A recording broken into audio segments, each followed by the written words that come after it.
오늘 우리에게 주시는 하나님의 말씀 로마서 6장 10절 말씀부터 16절까지에 있는 말씀 보도록 하겠습니다.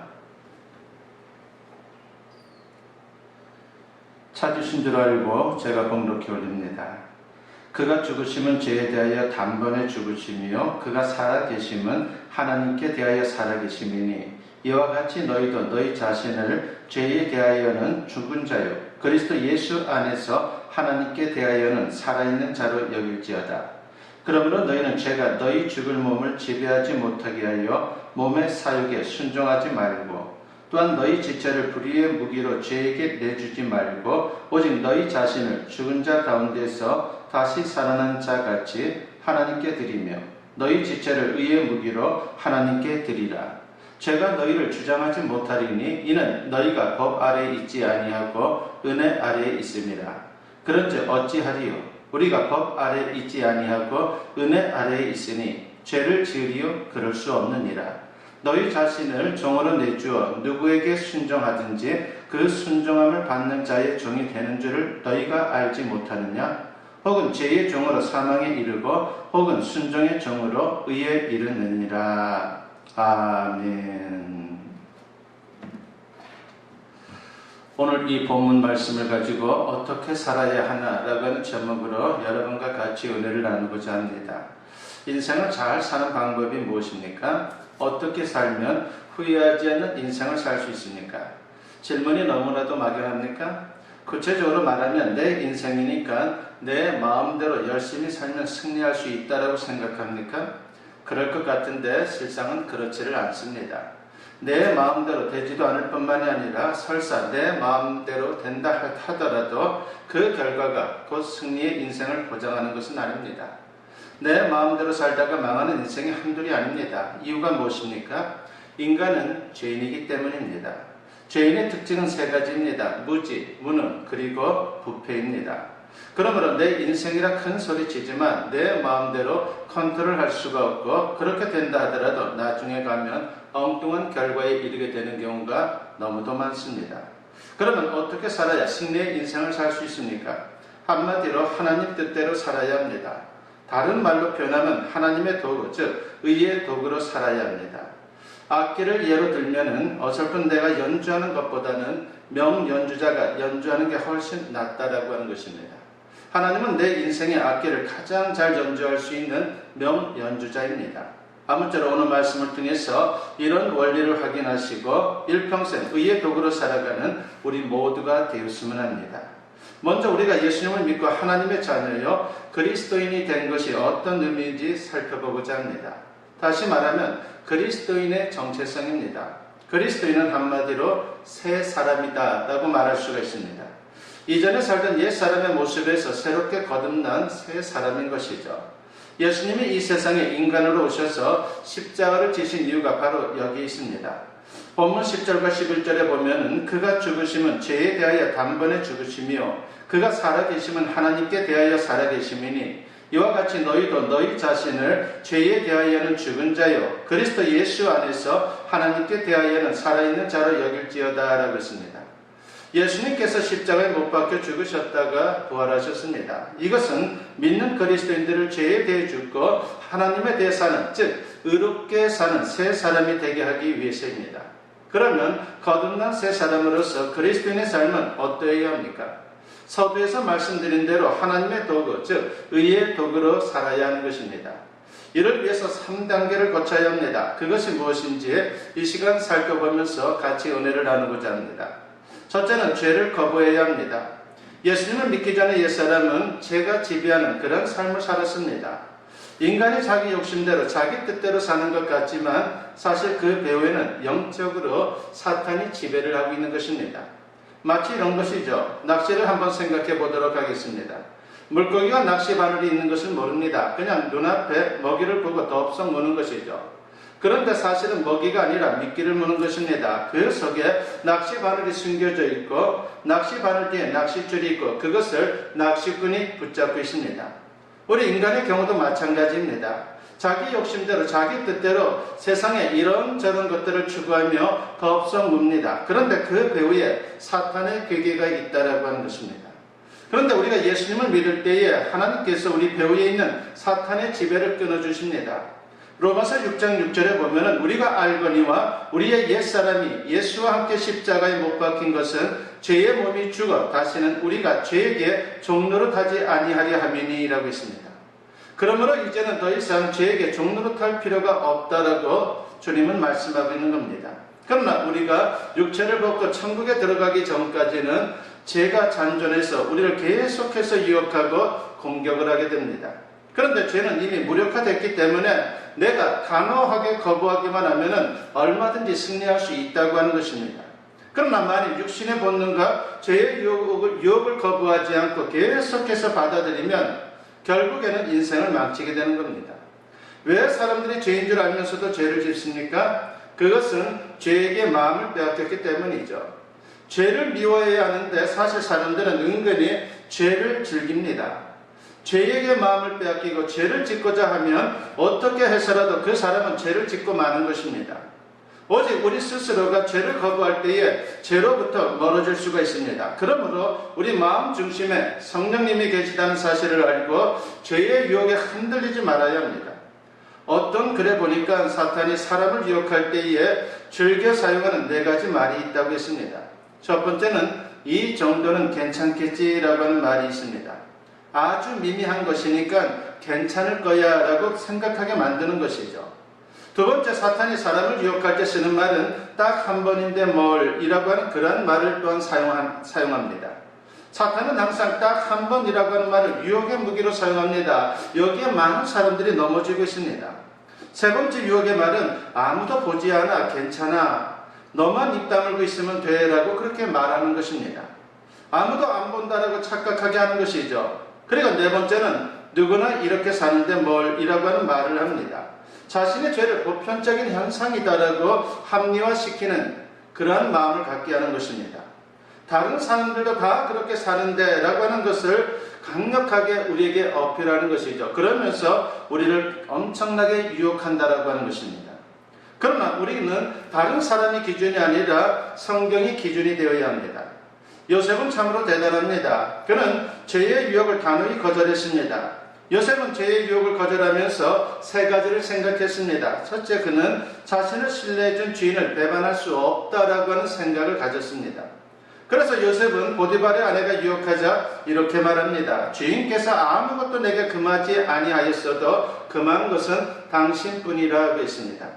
보십시오. 노예인 자신에게 집안 전체를 다 맡겨주신 주인 보디발의 신임을 배반할 수 없다라고 하는 것입니다. 두 번째는 유혹 자체를 불의하다라고 생각했습니다. 그래서 내가 어찌 이 큰 악을 행하여라고 그렇게 말했던 것입니다. 세 번째는 그 일이 하나님께 죄 짓는 것이다라고 생각을 했습니다. 그래서 그는 하나님께 죄를 지으리까라고 말했던 것입니다. 무엇보다 요셉의 죄를 거절할 수 있었던 힘은 자신이 하나님의 임재 앞에 있다는 것을 언제나 믿었기 때문입니다. 스트로스칸 전 IMF 총재가 있습니다. 이분은 당시 프랑스 대통령 사르코지에 맞설 가장 유력한 대통령 후보였습니다. 그렇게 대통령 후보로 부상할 정도로 많은 사람들이 알고 있었고 또한 많은 사람들이 또한 기대를 했습니다. 그런데 미국 뉴욕의 한 호텔에서 여종업원을 성폭행하다가 체포되는 일이 발생하고 말았습니다. 이 사건으로 세상이 발칵 뒤집혀졌죠. 그러면서 그의 추잡한 사생활이 폭로되었고 결국은 추락하게 되었습니다. 그가 이런 고백을 했습니다. 나는 쾌락의 순간을 한 번도 거부하지 않는 삶을 살다가 결국 내 인생을 망치고 말았습니다. 라고 말합니다. 그렇습니다. 육신의 본능이 욕심을 자극할 때에 즉시 거부해야 합니다. 그렇지 않으면 죄가 되는 것이고 죄에 계속해서 끌려다니다가 마침내 멸망하는 것입니다. 야고보서 1장 15절은 우리가 너무나도 잘 아는 말씀이죠. 욕심이 잉태한 즉 죄를 낳고 죄가 장성한 즉 사망을 낳느니라고 했습니다. 흔히 이런 말을 합니다. 사람이 술을 먹고 술이 술을 먹고 결국은 술이 사람을 삼킨다라고 하는 그런 말이 있습니다.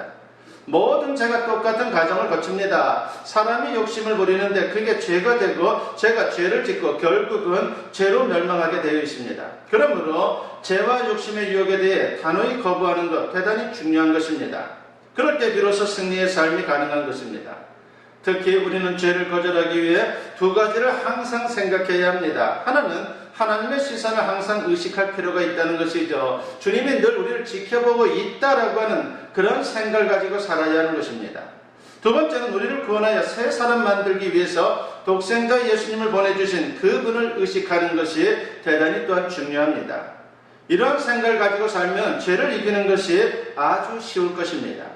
이제 우리는 거듭난 새 사람으로 죄와 욕심을 얼마든지 이겨낼 수 있음을 확신하고 죄를 거부하면서 승리의 삶을 살 수 있기를 간절히 축원합니다.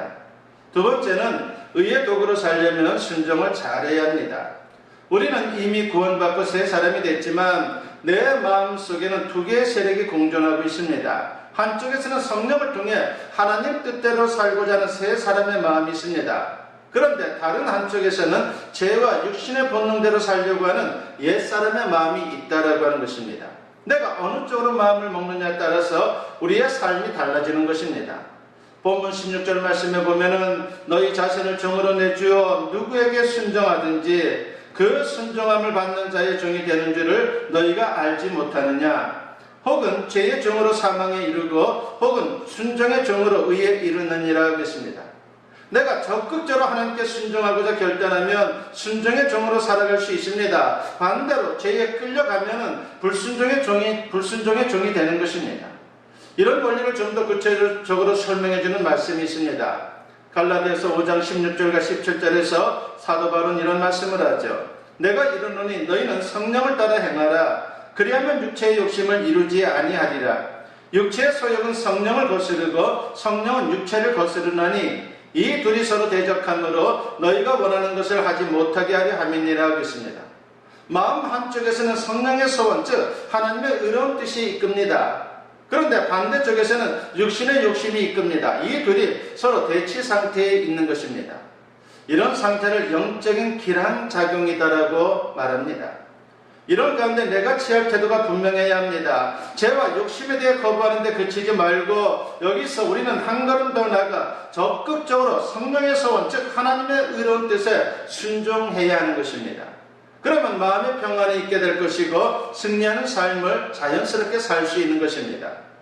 마태복음 11장 29절과 30절에서 예수님께서 이런 말씀을 하시죠. 나는 마음이 온유하고 겸손하니 나의 멍에를 메고 내게 배우라. 그리하면 너희 마음이 쉼을 얻으리니 이는 내 멍에는 쉽고 내 짐은 가벼움이라 하시니라 하겠습니다. 내가 자진해서 예수님의 멍에를 메면 주님 뜻대로 살려고 적극적으로 순종하면 마음에 평안이 있다라고 하는 것입니다. 말씀을 지키는 것을 부담으로 생각하고 죄악 세상에서 말씀대로 살면 손해보고 뒤처질 것으로 오해하는 분들이 의외로 많습니다. 그러나 전혀 그렇지 않습니다. 말씀의 범위에서 나가지 않고 그 안에서 살면 하나님께서 우리 인생을 책임져 주십니다. 오히려 말씀을 벗어나 사는 것은 자유가 아니라 방종이요 자살행위입니다. 그리고 말씀대로 사는 것은 결코 어렵거나 괴로운 게 아닙니다. 예를 들어서 도로를 주행할 때에 여러분 한번 차선을 생각해 보십시오. 차선이 불편합니까? 부담스럽습니까? 차선은 우리를 보호하는 것이고 우리를 편안하게 해줍니다. 예수님의 말씀이 바로 그런 겁니다. 그러므로 적극적으로 하나님의 말씀을 묵상하며 성령의 뜻을 따라 순종함으로 의의 삶을 살 수 있는 우리 모두가 되었으면 합니다. 세 번째로 의의 도구로 살려면 헌신해야 합니다. 예수님을 믿는 것은 인생의 주인을 바꾸는 것이죠. 옛사람은 내가 주인이었습니다. 사실은 죄와 사탄이 내 인생의 주인이었습니다. 그 사탄이 내 욕심을 통해 나를 이리저리 끌고 다녔습니다. 그러나 예수님을 믿고 거듭난 새 사람은 하나님이 주인인 것입니다. 그러므로 하나님께 내 인생을 온전하게 드려야 합니다. 이것이 바로 헌신인 것입니다. 본문 13절에 보면은 또한 너희 지체를 불의의 무기로 죄에게 내주지 말고 오직 너희 자신을 죽은 자 가운데서 다시 살아난 자같이 하나님께 드리며 너희 지체를 의의 무기로 하나님께 드리라 하겠습니다. 옛사람처럼 죄에 내 인생을 바쳐 살면 불의의 도구, 즉 죄의 도구가 되는 것입니다. 그러나 새 사람으로 내 인생을 하나님께 바쳐서 살면 하나님의 도구, 즉 의의 도구가 되는 것입니다.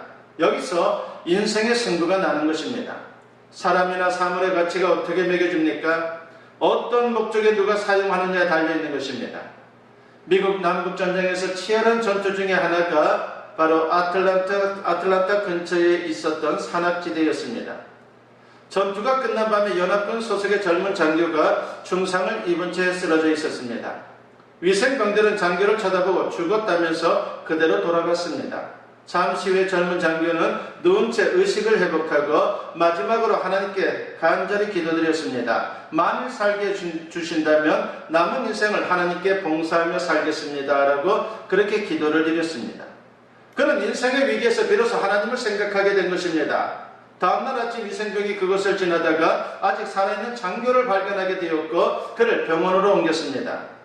그렇게 해서 살아난 그는 그리스도인이 되기로 작정하고 새로운 삶을 시작하게 됩니다. 그리고 주님 앞에 약속했던 대로 바로 주님 말씀에 순종하며 주님을 위해 헌신하는 그런 인생을 위해서 그렇게 한 발자국 한 발자국 나아가는 인생을 출발하게 되었습니다.